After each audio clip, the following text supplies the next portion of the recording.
রব্বুল আলমিনের ৯৯টি নামের মধ্যে আজিম একটি নাম রয়েছে।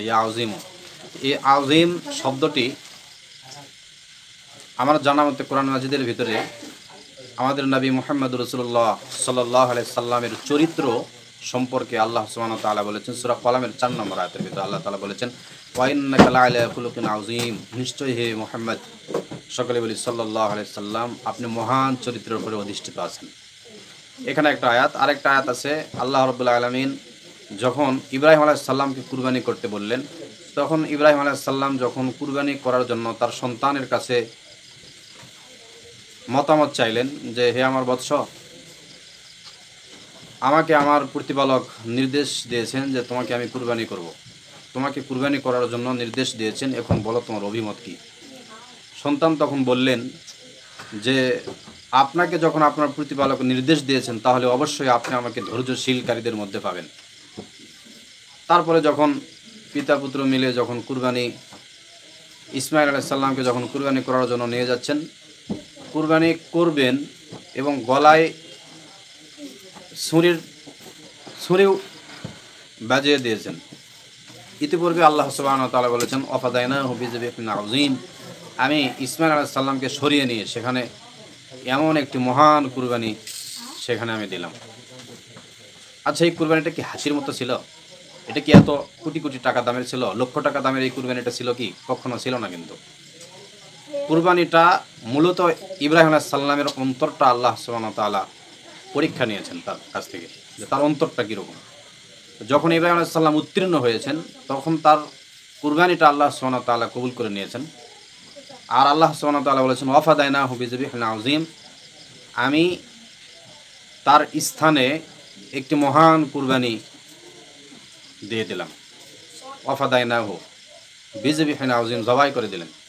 বিযিবহিন আযীম, আযীম শব্দটি এখানে ইব্রাহিম আলাইহিস সালামের কর্মের কারণে আযীম শব্দটি এখানে আল্লাহ সুবহানাহু ওয়া তাআলা ব্যবহার করেছেন। আরেকটা ক্ষেত্রে আযীম শব্দটি ব্যবহার করা হয়েছে, সেটা হলো মুহাম্মদ সাল্লাল্লাহু আলাইহি সাল্লামের চরিত্রের ক্ষেত্রে। এই দুইটি নবীর ক্ষেত্রে আল্লাহ সুবহানাহু ওয়া তাআলা নিজের নামের সিফাতটাই আল্লাহ সুবহানাহু ওয়া তাআলা দিয়ে দিলেন তাদেরকে। কিসের জন্য জানেন? তাদের চরিত্র ভালো ছিল, তাদের অন্তর ভালো ছিল, তারা মুত্তাকি ছিলেন, তারা পরহেজগার ছিলেন, তারা আল্লাহ সুবহানাহু ওয়া তাআলার মুহসিনিন বান্দা ছিলেন। ইব্রাহিম আলাইহিস সালাম এমন একজন নবী যিনি ছোট থেকেই তাওহীদের উপরে তার মন মানসিকতা ছিল। ইব্রাহিম আলাইহিস সালাম যখন ছোট ছিলেন তখন আল্লাহ সুবহানাহু ওয়া তাআলাকে চেনার জন্য, আল্লাহ সুবহানাহু ওয়া তাআলাকে গবেষণা করার জন্য তখন থেকেই তিনি উদ্বুদ্ধ ছিলেন। যখন সূর্য উঠত পূর্ব দিক থেকে তখন মনে করতেন যে এটাই বুঝি আমার আল্লাহ হবেন। সূর্য যখন আস্তে আস্তে যখন তার আলো শেষ হয়ে যায় তখন সে বলে যে না, এটা আমার আল্লাহ হতে পারে না। আকাশের চাঁদ যখন রাতের বেলাতে ওঠে তখন সে বলে যে এটাই বুঝি আমার আল্লাহ হবে। রাতের চাঁদের আলোটা যখন পাঁচা হয়ে যায় তখন সে বলে যে না, এটা আমার আল্লাহ হতে পারে না। ঠিক এরকমভাবে করতে করতে ইব্রাহিম আলাইহিস সালাম আল্লাহ সুবহানাহু ওয়া তাআলাকে এক সময় চিনে ফেলে দিয়েছেন। আল্লাহকে চিনেছেন তিনি। আল্লাহ রাব্বুল আলামিন বলেছেন, এক সময় ইব্রাহিম আলাইহিস সালাম বললেন, ইন্নী ওয়াজ্জাহতু ওয়াজহিয়া লিল্লাযী ফাতারাস সামাওয়াতি ওয়াল আরদা হানিফাও ওয়া মা আনা মিনাল মুশরিকিন। ইব্রাহিম আলাইহিস সালাম বললেন, ইন্নী ওয়াজ্জাহতু, আমি আমার মুখ ফিরালাম, ওয়াজ্জাহতু তার দিকে, ওয়াজহিয়া লিল্লাযী আল্লাহর দিকে, ফাতারাস সামাওয়াতি ওয়াল আরদা যিনি আসমান এবং জমিন সৃষ্টি করেছেন, হানিফাও এবং একনিষ্ঠভাবে, ওয়া মা আনা মিনাল মুশরিকিন এবং আমি মুশরিকদের অন্তর্ভুক্ত নই। ইব্রাহিম আলাইহিস সালামের কথা এটা। আজও পৃথিবীতে যারা তাওহীদের উপরে প্রতিষ্ঠিত আছে এই ব্যক্তিদের চরম শত্রু হলো ইহুদি খ্রিস্টানেরা। সূরা বাকারার 105 নম্বর আয়াতের ভিতরে আল্লাহ সুবহানাহু ওয়া তাআলা বলেছেন, মা ইয়াওয়াদ্দুল্লাযীনা কাফারু মিন আহলিল কিতাবি ওয়ালাল মুশরিকিনা আন ইউনাজ্জালা আলাইকুম মিন খায়রিম মির রাব্বিকুম আল্লাহু ইয়াখতাসসু বিরহমাতিহি মান ইয়াশা আল্লাহু যুল ফাজলিল আযীম।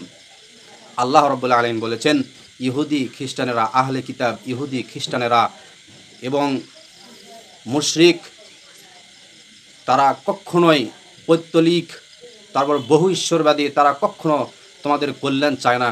যে তারা কখনো এটা চায় না যে তোমাদের রবের পক্ষ থেকে তোমাদের উপরে কল্যাণ অবতীর্ণ হোক, এটা কখনো তারা চায় না। আল্লাহ রাব্বুল আলামিন যাকে কল্যাণ দান করেন, যাকে মনোনীত করেন তাকেই আল্লাহ সুবহানাহু ওয়া তাআলা কল্যাণ দান করেন। এটা মনে রাখবেন, ইব্রাহিম আলাইহিস সালামকে আল্লাহ সুবহানাহু ওয়া তাআলা মনোনীত করেছেন। তিনি একজন মনোনীত নবী। সেই নবীকে যখন তিনি তাওহীদের উপরে প্রতিষ্ঠিত ছিলেন, যখন তিনি আল্লাহ সুবহানাহু ওয়া তাআলাকে চিনলেন, ঠিক সেই মুহূর্তে নমরুদের কাছে যখন আস্তে আস্তে ঘটনাটি চলে গেল, যে লোকেরা ইব্রাহিম আলাইহিস সালামের কাছে গিয়ে বলল, ইব্রাহিম চলো আমরা মেলাতে যাব। তখন ইব্রাহিম বললেন যে না, আমি অসুস্থ, আমি মেলাতে যেতে পারবো না। তখন সব মানুষেরা যখন মেলাতে চলে গেল, ইব্রাহিম আলাইহিস সালাম মন্দিরের ভিতরে ঢুকে সব মূর্তিগুলো এক এক করে ভেঙে ফেলে দিয়েছেন। সব মূর্তিগুলো ভেঙে ফেলে দিয়েছেন। একটা বড় মূর্তি ছিল, ওই বড় মূর্তির কাঁধের উপরে কুড়ালটি রেখেছে। তারপরে লোকেরা এসে জিজ্ঞাসা করলো যে ইব্রাহিম, এই কাজ কে করেছে? তুমিই তো ছিলে, তুমি আমাদের মূর্তিগুলো ভেঙে ফেলে দিয়েছো কেন? ইব্রাহিম আলাইহিস সালাম তখন তাদের কাছে যুক্তি দিয়ে বললেন যে দেখেন, আমি কেন তাদেরকে নষ্ট করব, তাদেরকে কেন আমি মারব? তাদেরকেই জিজ্ঞেস করেন, ওই যে বড় মূর্তিটা কাঁধের উপরে কুড়াল নিয়ে আছে তাকেই জিজ্ঞেস করেন, সে বলবে কে ওদেরকে মেরেছে। তখন লোকেরা বলতেছে যে ইব্রাহিম, তুমি কি জানো না যে মূর্তি কি কথা বলতে পারে? তখন ইব্রাহিম আলাইহিস সালাম বলতেছেন, যে কথা বলতে পারে না তার ইবাদত করো কেন, তার উপাস্য করো কেন? যে কথা বলতে পারে না, যাকে মারা হচ্ছে কিন্তু সে প্রতিবাদ করতে পারতেছে না, তাহলে তার উপাস্য করো কেন? এরকম যুক্তি যখন পেশ করলেন, আস্তে আস্তে এই কথাগুলো যখন নমরুদের কাছে পৌঁছালো, তখন নমরুদ তখন ক্ষিপ্ত হয়ে ওই ছেলেটাকে, তাওহীদের উপরে যে ছেলেটা ইব্রাহিম আলাইহিস সালাম, ওই ছেলেটাকে ধরে বিশাল অগ্নিকুণ্ড তৈরি করলেন নমরুদ। তৈরি করে ইব্রাহিম আলাইহিস সালামকে আগুনের ভিতরে নিক্ষেপ করে দিলেন। আল্লাহ রাব্বুল আলামিন বললেন, কুলনা ইয়া নারু কুনি বারদাও ওয়া সালামুন আলা ইব্রাহিম। আগুনকে হুকুম করে দিলেন, আগুন আমার ইব্রাহিমের জন্য তুমি শীতল হয়ে যাও, বারদাও বরফ হয়ে যাও, সালাম এবং শান্তিদায়ক হয়ে যাও। আগুনকে হুকুম করলেন। যেই এমন একটি আল্লাহর আমরা উপাস্য করি, যেই আল্লাহ রাব্বুল আলামিনের হুকুম আগুন পর্যন্ত, আল্লাহ রাব্বুল আলামিনের হুকুমে আগুন পর্যন্ত ঠান্ডা হয়ে যায়, শীতল হয়ে যায়, আরামদায়ক হয়ে যায়। কার হুকুমে? আল্লাহ সুবহানাহু ওয়া তাআলার হুকুমে। এমন একটা আল্লাহ সুবহানাহু ওয়া তাআলার আমরা ইবাদত করি।